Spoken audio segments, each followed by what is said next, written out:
You wake with the taste of damp flannel in your mouth and a draft curling around your ankles, because sometime in the night your single wool blanket abandoned its post and the hearth forgot its promise to stay lit. The room smells like boiled cabbage, last week's coal smoke, and the stubborn mildew growing on the windowsill, though no one calls it mildew here. They call it the wall's natural damp, as if the building itself were a living creature trying its best. Your breath ghosts in front of you in the dim morning air. The wash basin is frozen again. You poke it with one finger and watch the ice twitch as if offended. You pull on your chemise, your shift, your stockings, none of them clean, all of them dry, which is enough.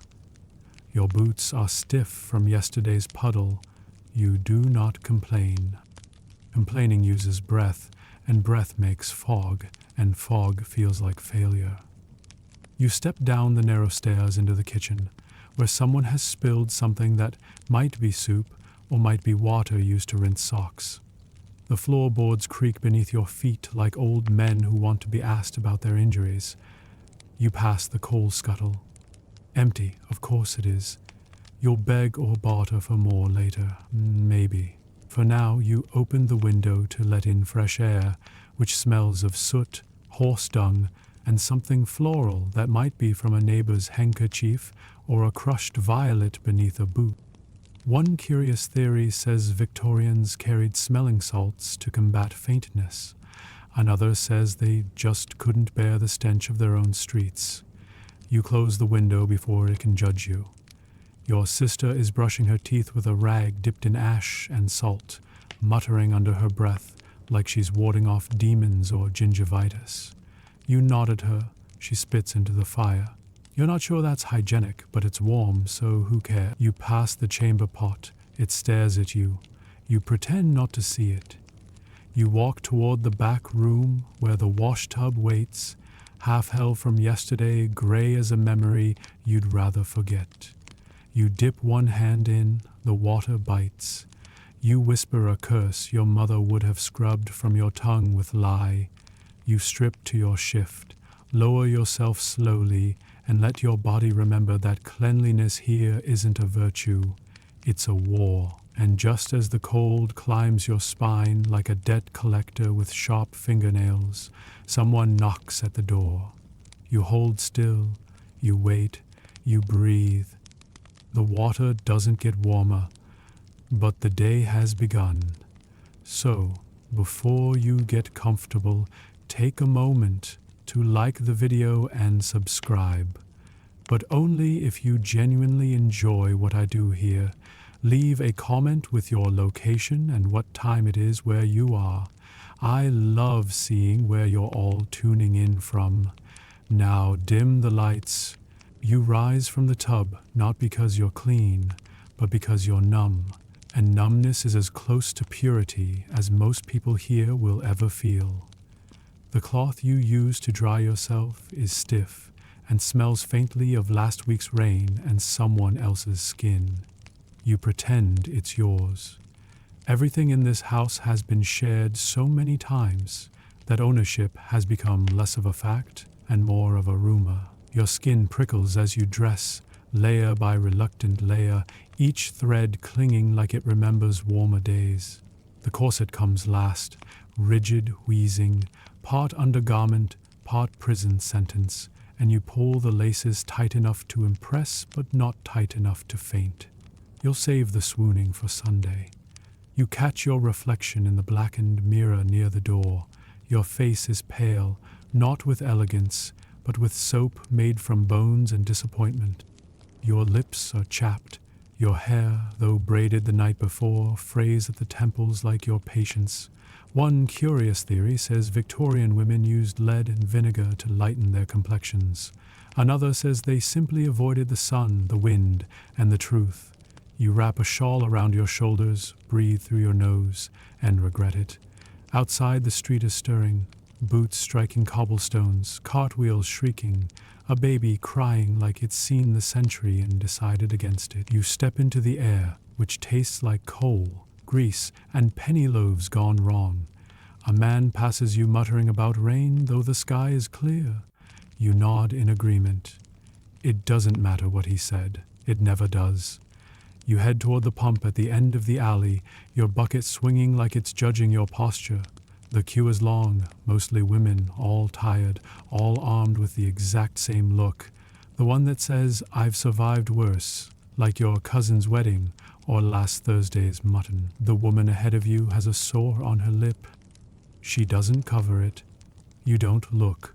The pump groans when it's your turn, and the water that comes out is the color of weak tea and smells of iron and moldy linen. You fill your bucket anyway. That's the rule. If it's wet, it works. You hoist it, your arm already regretting it, and turn back toward the house. You pass a man hawking soap made with lavender and lies.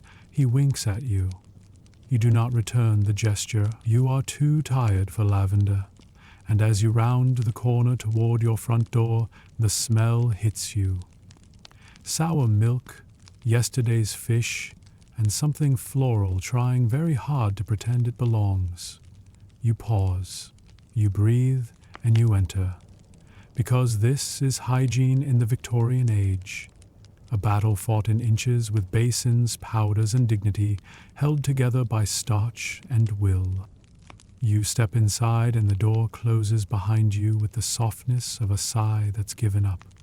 The warmth, if you can call it that, hugs your knees and nowhere else, like even the air inside knows not to waste effort on comfort. You set the bucket down beside the hearth, though no fire waits to greet it, only gray ash and the memory of heat. The water sloshes and leaves a dark ring on the stone, as if marking the place where hope used to stand. You move through the kitchen slowly, your boots leaving prints in dust that isn't quite dirt, but isn't clean either. The table is cluttered with dishes not from a feast, but from survival. Porridge bowls licked clean, spoons stained by time, a crust of bread too stale to tempt even the mice. You push aside a dented tin and pull out the jar of carbolic soap, red, cracked, and sharp smelling like medicine that never worked. You run your thumb across the ridges, breathing in its bitter, sour perfume. This is your ritual. This is your armor. You take the soap and a chipped basin to the corner of the room, where the light from the window falls like a limp ribbon on the wooden floorboards. You kneel. You wash. Your hands turn red from the cold and the lye. The scent clings to your nostrils, acrid, clean, hollow. One curious theory says the Victorians believed foul odors caused disease. Another says they simply hoped it did, because that would mean there was someone to blame besides themselves. Behind you, your sister coughs. Dry, sharp, persistent. She spits into a rag and folds it quickly, the way one folds a secret. You do not ask. There's nothing to say. You finish washing and hang the cloth to dry near the hearth, though it will stay damp for days. The air inside holds moisture like guilt. You light a candle, though it's not yet dark, because the room needs something, anything, to push back the gray. Its smoke curls upward, sweet with beeswax, bitter with exhaustion. The cat crawls from beneath the table and stares at you, as if you owe it more than food. You stare back. You both look away, and just as you reach for your shawl to begin your next errand, the butcher, the apothecary, maybe the cemetery if your neighbor's cough gets worse. There's a knock at the door. 3 slow taps. Then silence. You wait. You breathe. You open it anyway, because in Victoria, London, hygiene doesn't end with washing. It ends with remembering that no one is ever truly clean. Not here, not now. The man at the door smells like starch and leather, like ink-stained paper and newsprint still wet with bad news. He hands you a parcel wrapped in brown paper and tied with twine, thin enough to snap under too much honesty. He doesn't speak. You don't ask. He tips his hat. You close the door. The parcel is warm. Not fresh warm, but body warm. The kind of heat that says it's been carried close through streets that judged every footstep. You untie it slowly, the paper crinkling like brittle leaves, and inside you find a bar of soap carved into the shape of a lamb.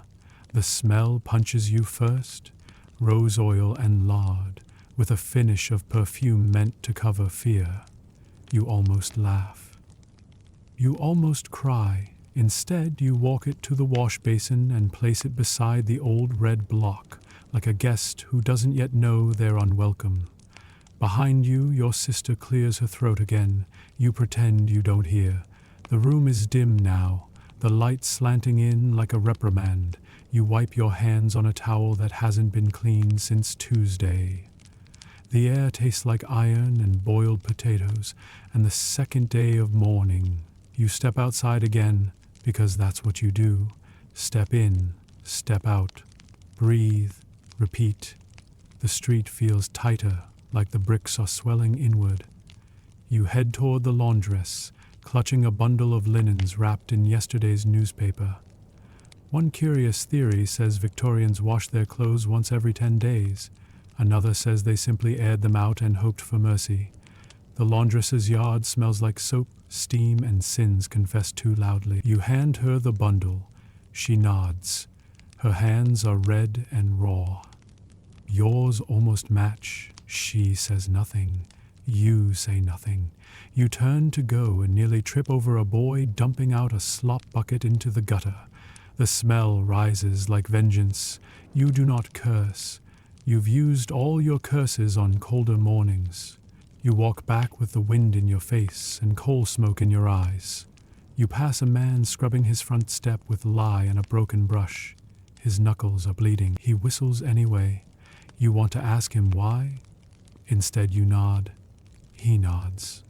The exchange is enough to count as warmth, and just as you reach your door again, the lamb-shaped soap waiting on its throne of cracked porcelain, the sky opens with a lazy drizzle. You wipe your eyes, though you aren't crying. Not yet. Victorian rain doesn't fall to cleanse, it falls to remind. You're not dirty, just unfinished. You stand at the threshold with your damp shawl clinging to your spine and the scent of wet stone curling up from the street like a reprimand. Inside, the candle has guttered low, struggling against a draft that hums through the floorboards and whispers through the keyhole.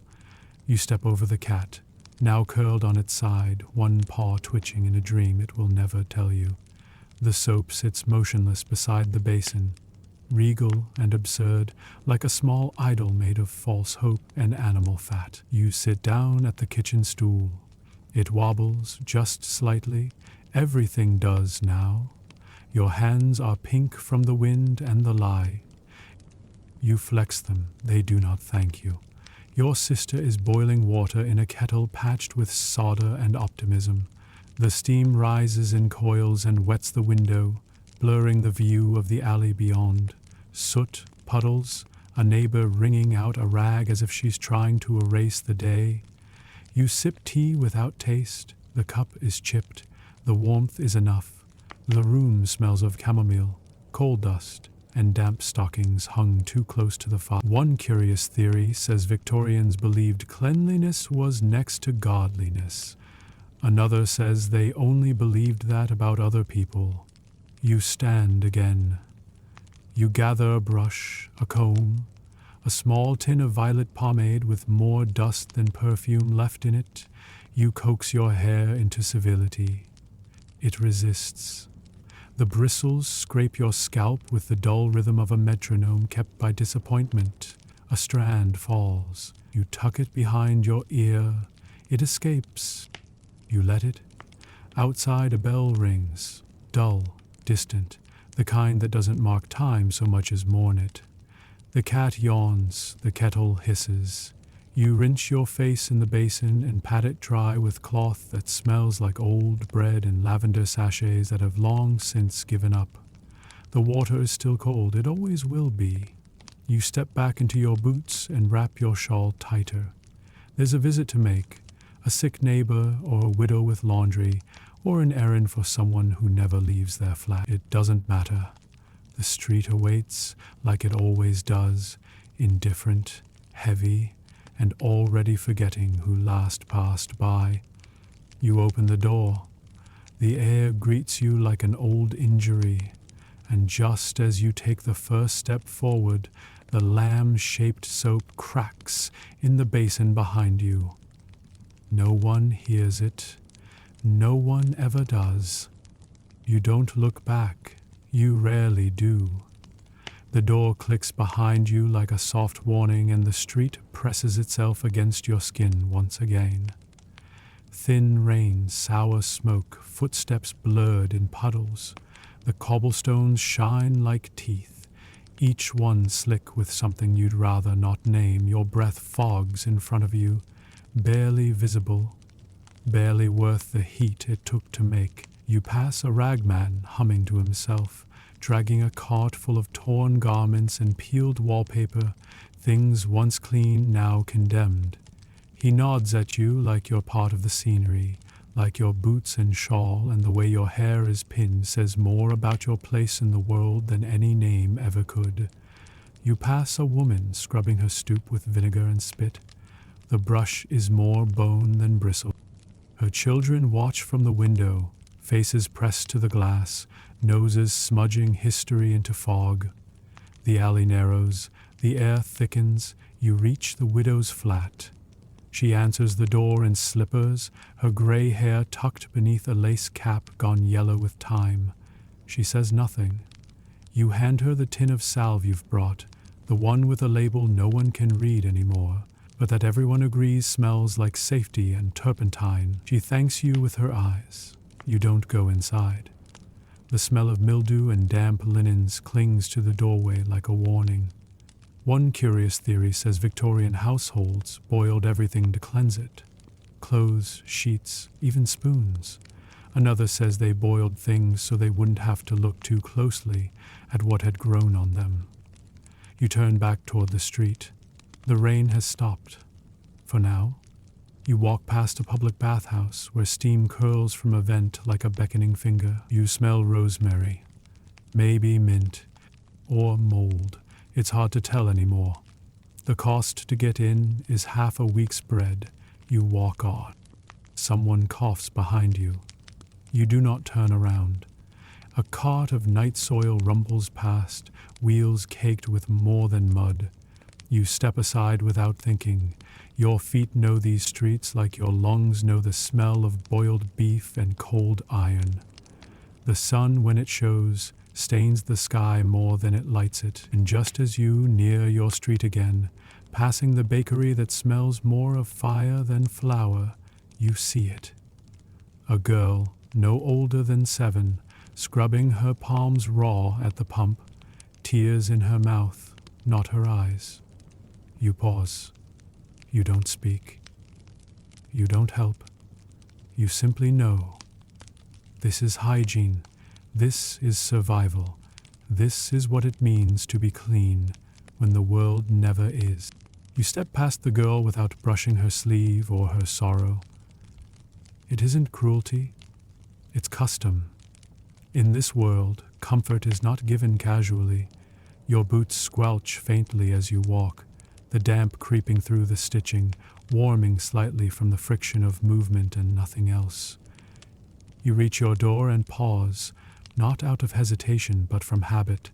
The wood smells of old varnish and bare hands, of every knock it has endured and every fist it has softened. You push it open. The air inside greets you like wet cloth left too long in the sun, musty, familiar, and pretending to be clean. The kettle still simmers. The cat is gone. Your sister is asleep in the chair, her face slack, her mouth slightly open. She dreams of nothing. You place your shawl on the peg, then change your stockings without sitting down. The dry pair aren't cleaner, just less soaked, in truth. The candle has burned low, its wax puddled like the day itself, still warm but already spent. You kneel by the hearth, With practiced fingers you crumble bits of coal from the box, soft, dusty, and smelling faintly of sulfur and apology. One curious theory says coal smoke blackened Victorian lungs. Another says it simply made them stronger by giving them something to fight. You strike a match. It flares, then sulks. The kindling catches with a reluctant hiss. You sit back on your heels, watching the flame whisper its way along the edge of wood, too tired to resist. The fire is small. You feed it slowly, not out of care but out of ration. Everything must last. Everything must stretch. You boil water for washing, though the bowl has already turned gray from a week of attempts. You unwrap a fresh rag from a drawer that still smells of soap no one can afford anymore. You rinse it, you wring it, you dab your face, you press it to the back of your neck, you breathe. Your hair smells of ash and lavender oil, but only if you lie to yourself. The room darkens further as evening sighs across the rooftops. A carriage rattles past outside, wheels squealing like complaints left too long unspoken. You do not light another candle. You do not stir your sister. You sit. You wait. You listen to the water cool, to the fire settle, to the walls inhale. And just as your eyelids begin to flutter, as the stillness becomes something nearly kind, you hear the unmistakable sound of someone being sick in the alley. You do not flinch. You do not rise. It is not your job. Not tonight. Not again. The sound fades. The night thickens. You stare at the fading flame until your eyes sting, not from heat, but from the way shadows slip back into their corners without asking. Your sister mumbles in her sleep, something about gloves and saints. You do not answer. You pull your shawl from the peg and drape it around your shoulders, not for warmth, but for the small weight of habit. The air inside is now cooler than the. You open the window an inch to let the two match each other in chill. A gust enters, tasting of soot, beer, and wet hay. Somewhere a dog barks once, then twice, then gives up. You peel a piece of bread from the heel of yesterday's loaf and chew without thought. It's dry, it's clean. That's enough. You move through the flat with the quiet of someone who has lived too close to others for too long. The floorboard near the basin creaks. You step over it. The towel hanging from the hook is damp and smells of effort. You touch it anyway. One curious theory says Victorians placed herbs in their wash water to purify it. Rosemary, thyme, sage. Another says the herbs were there to convince themselves the water was worth touching at all. You pick up the brush and pull it through your hair, each stroke dragging static and splinters of sleep. Your scalp itches from the lye soap. You scratch. It doesn't help. The moon rises behind a curtain of clouds, its light spilling across the floor in stripes. You stretch your back and hear it crack like old furniture. You press your hands to your ribs, still here, still moving, still yours. You kneel again, not to pray, but to scrub. The stone under the basin is dark with the stories of mornings past. You wipe it clean, not perfectly, but better. The rag blackens, you rinse it and begin again. The fire behind you hiccups once and goes still. The warmth dies as gently as a sigh. You do not rekindle it. You've already used your share of coal for the day. You dry your hands. You straighten your shoulders. You take a breath. You close the window. And just as you prepare to lie down, still in your shift, still damp at the collar, you hear a carriage door slam in the street. Not yours, not now, but the sound reminds you. The world doesn't wait for the clean. It moves on, whether you've finished scrubbing or not. You lie down without ceremony, bones sinking into a mattress, more straw than stuffing, more memory than comfort. The linen clings faintly to your skin, still damp at the seams, carrying the scent of lye, old milk, and that peculiar gray smell of cloth dried indoors. You pull the blanket over your chest, a patchwork of mended wool and other people's pasts. The underside is coarse, scratchy against your arms, but warm enough to matter. Outside, the street has stilled, but not quieted. You hear water dripping from a broken gutter, the uneven rattle of boots echoing down an alley, the distant wheeze of a neighbor coughing herself toward morning.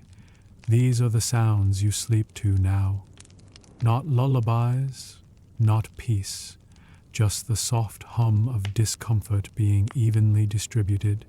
Your sister sighs in her sleep.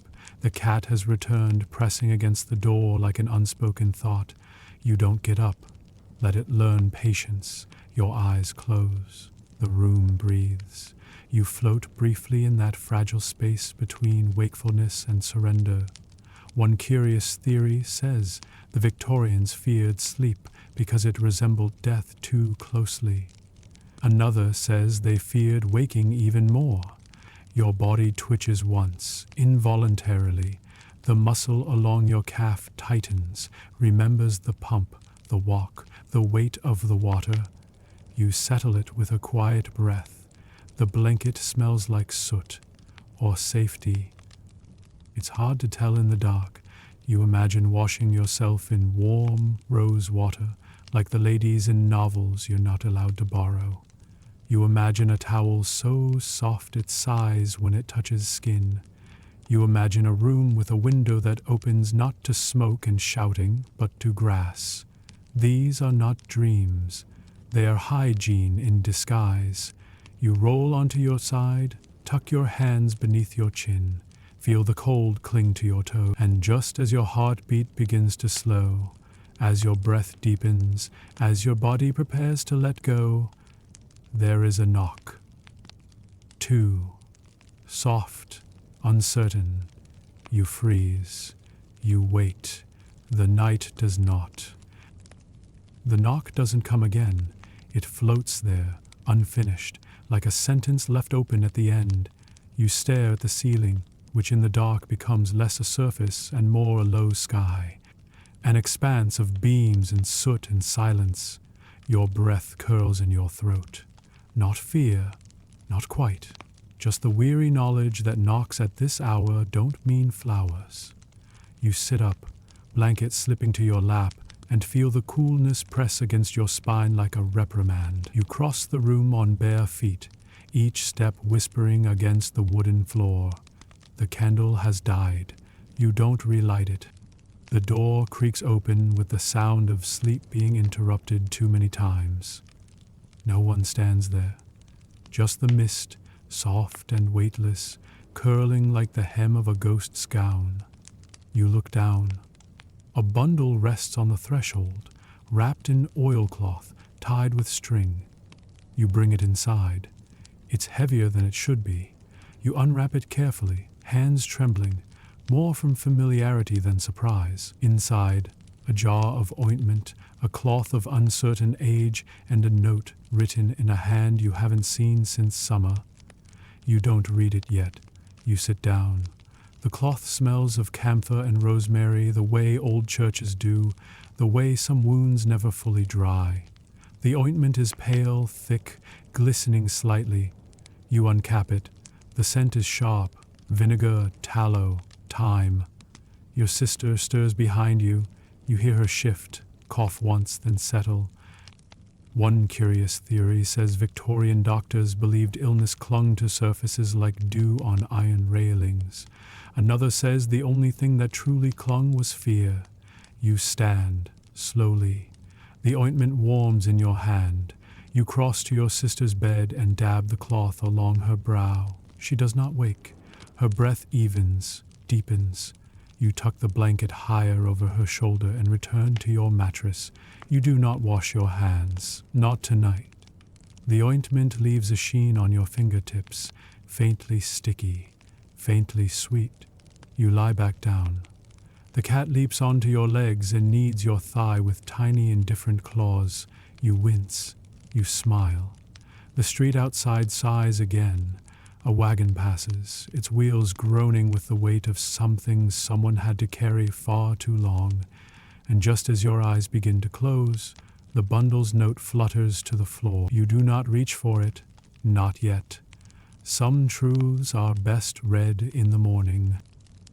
Morning is not a beginning here. It's a soft resumption of everything left unfinished. Light seeps in through the thin curtains like weak broth, watery and without conviction. You open your eyes to the smell of wet stone, cold ash, and linen that dried indoors beside a pot of boiled onions. The cat has moved to the window ledge, where it watches the street with the judgment of a tax collector. Your sister sleeps still, her breath shallow but even, her brow damp with yesterday's ointment. Her fingers curled around the edge of the blanket like she's holding onto a promise that no one made. You rise without stretching. Your limbs are too cautious for indulgence. The floorboards creak beneath your steps, their moans timed like prayers. Soft, slow, habitual. The water in the basin has developed a skin, filmy and delicate, reflecting a warped version of the ceiling above. You break it with a finger and feel the cold bite through to your nail. You wash your face with it anyway. The sting is honesty. You dry yourself on the same cloth as always, the one that smells like soap and regret. You reach for the note, still lying on the floor like an accusation. You read it. The words are brief, slanted, written in haste or guilt or both. A cousin has died. A fever took him. No funeral, just a cloth and a fire and a prayer said by someone who didn't know him. One curious theory says the Victorians feared fever more than knives. Another says they feared the silence that came after. You fold the note and place it in the drawer beside the comb with the missing tooth. The past fits there neatly. You lace your boots, each tug of the leather cords a small affirmation. I am here. I am upright. I am in motion. You check the coal bin. One piece left. You let it be. You eat a corner of bread, chew slowly. It tastes like flour, salt, and the way you felt last Wednesday. Stale but endurable. Outside, a child sings a skipping rhyme about rats and pennies and death. You listen. The rhyme ends without resolution. You wrap your shawl around your shoulders and step into the cold, the morning air wrapping itself around your waist like a beggar with cold hands. And just as you turn toward the apothecary, the church bell rings once. Not for you, not today, but loud enough to remind you that in this city, even hygiene has a sound. The bell's single note fades, leaving behind a ripple in the morning hush, like a spoon dropped into cold tea. You walk slowly, because rushing suggests hope, and there's none of that left this early. Your boots strike the pavement with a rhythm that doesn't quite match your heart. One is made of leather, the other of repetition. The apothecary's door is sticky with condensation.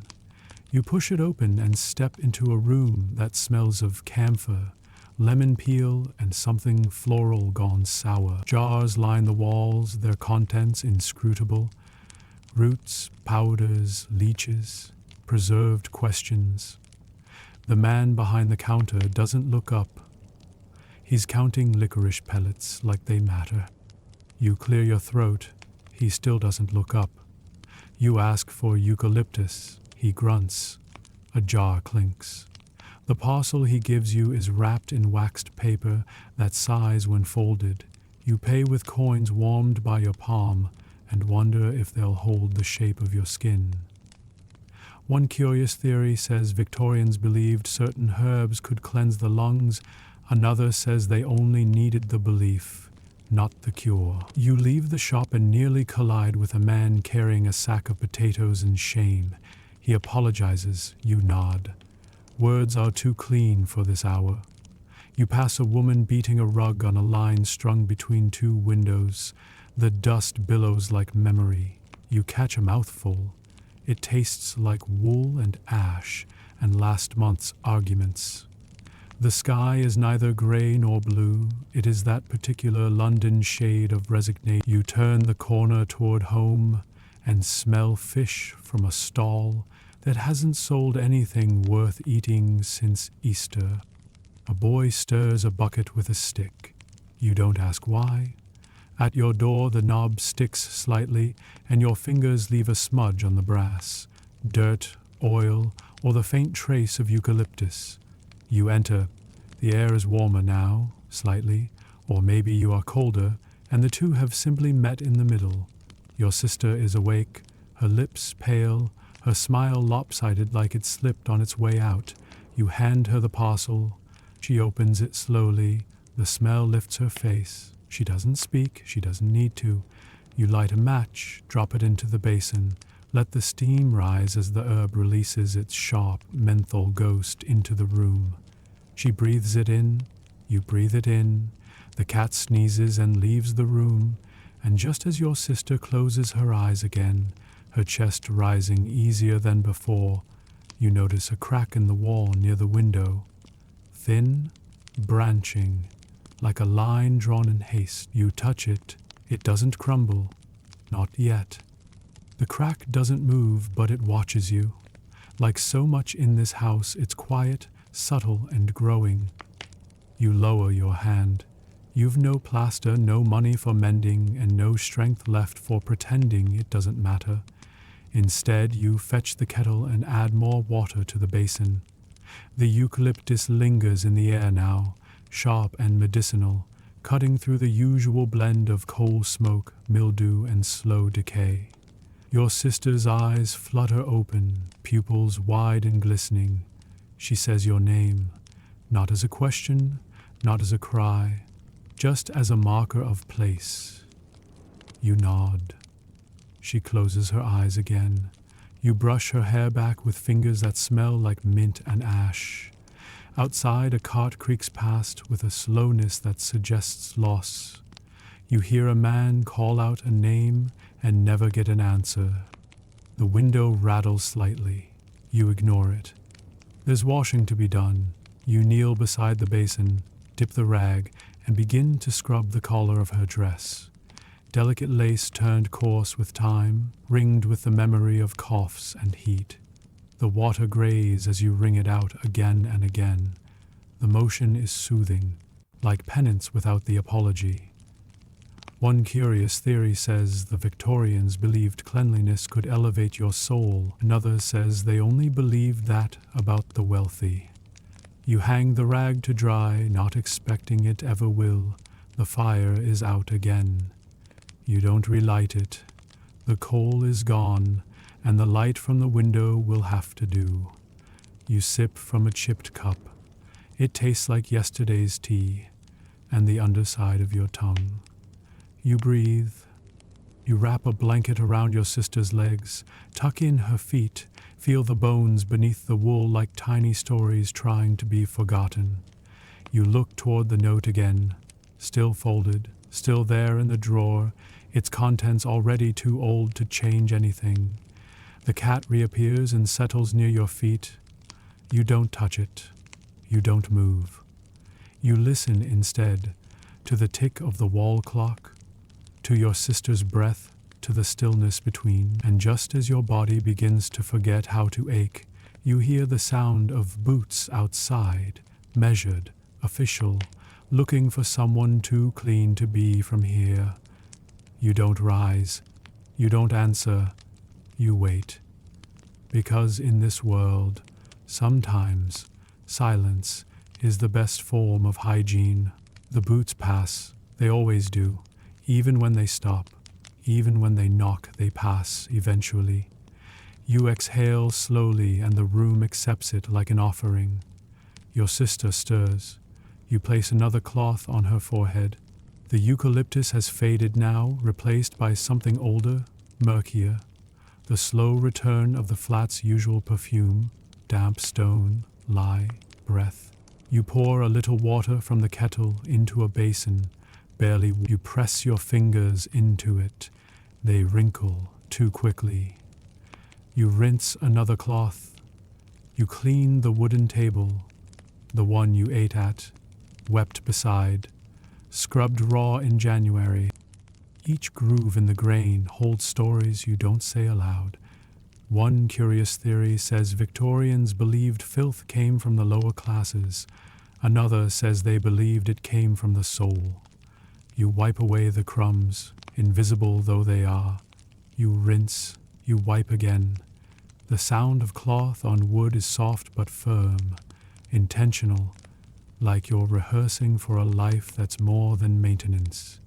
You open the cupboard, empty jars, a cracked plate, a tin of pepper you stretch for flavor, not fire.